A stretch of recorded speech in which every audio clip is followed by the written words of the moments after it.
If you've seen headlines about the National Association of Realtors lawsuits, you've probably heard that home buyers and sellers were now finally being freed from high commissions. Here's the truth. The real story is a lot more complicated, especially here in the DMV. Today, I want to break down what really changed, what didn't, and who actually benefited from all this. And spoiler alert, it isn't who you think, and it isn't the public. What were the lawsuits all about? Well, Burnett versus NAR and a couple of other class action suits challenged how commissions were being offered through the MLS, particularly sellers offering compensation for buyer agents. Plaintiffs claimed that this practice forced sellers to pay buyer agents.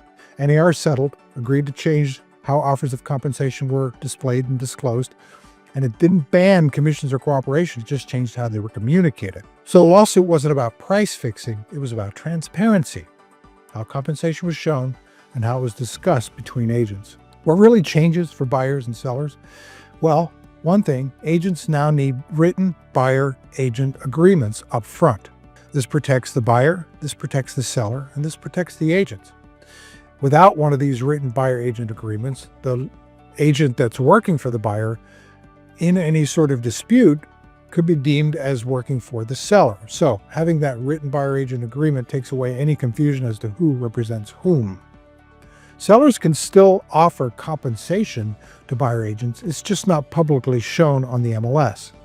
The buyers may need to negotiate the agent's fee or ask the seller for concessions. The buyer may need to negotiate the agent's fee directly or may need to negotiate concessions in the actual transaction. In practice, the total cost of commissions remains part of the sale price, and it's always been baked into the transaction. If a seller no longer offers to pay buyer agent fees, the buyer will likely need to change his offer price to make up the difference. So the money doesn't disappear, it just shifts columns. The good that came from all of this, well, one thing is more clarity and disclosure. Buyers now understand who pays the buyer agent's fee. In the past, it was sort of cloaked in mystery and looked like the buyer was getting his services for free.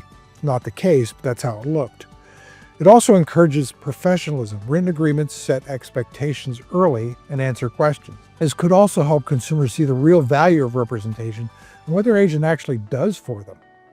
Transparency is always good. It makes for smarter and more confident consumers. Cons, though, were misconceptions and what the media got wrong.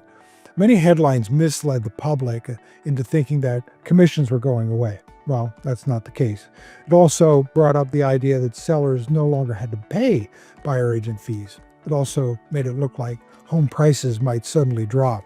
None of these things actually happened, and none of these are accurate in the real world. The people that truly benefited? The attorneys. The plaintiffs' attorneys collected hundreds of millions in fees. Not home buyers, not home sellers. Most class members will receive minimal payout. Meanwhile, agents are fielding confused calls and buyers are second-guessing whether they can afford representation. That's not progress, that's just adding confusion. The economics is sort of like this. Commissions were always part of the price. If a home sells for $800,000 and total commission is 5.5%, that works out to be about $44,000. If the buyer had to pay their agent directly, they're going to have to make that up. So they're going to likely offer a lower price, maybe $760 to account for that cost. So to the seller, that doesn't change much, but it does change the mechanics of the transaction, and now the buyer has to factor that in. Commissions have always been market-driven and not fixed. They've always been negotiable. Removing transparency or misinforming the public doesn't make homes cheaper, it just shifts who cuts the check. What sellers and buyers should actually do now. For sellers, price your home strategically and focus on presentation and marketing. Price has always been important, but presentation and marketing make a big difference in the final analysis of what you're going to get and how long it's going to take. You also need to understand how buyer representation affects the pool of qualified buyers. For buyers, get your buyer-broker agreement in writing. Talk with your agent about how their compensation works and negotiate that accordingly. The best way to win in this market, as always, is through clarity. Communication and partnership also with an experienced agent that puts your needs ahead of everything else. So yes, some rules have changed, but the fundamentals of real estate, representation, who represents whom, trust, and negotiation. They didn't go away. I've been doing this about 20 years, and in the final analysis, these lawsuits didn't change much overall. The real thing to know is who represents whom, how are your rights protected, who's responsible for what, and how does that all get laid out.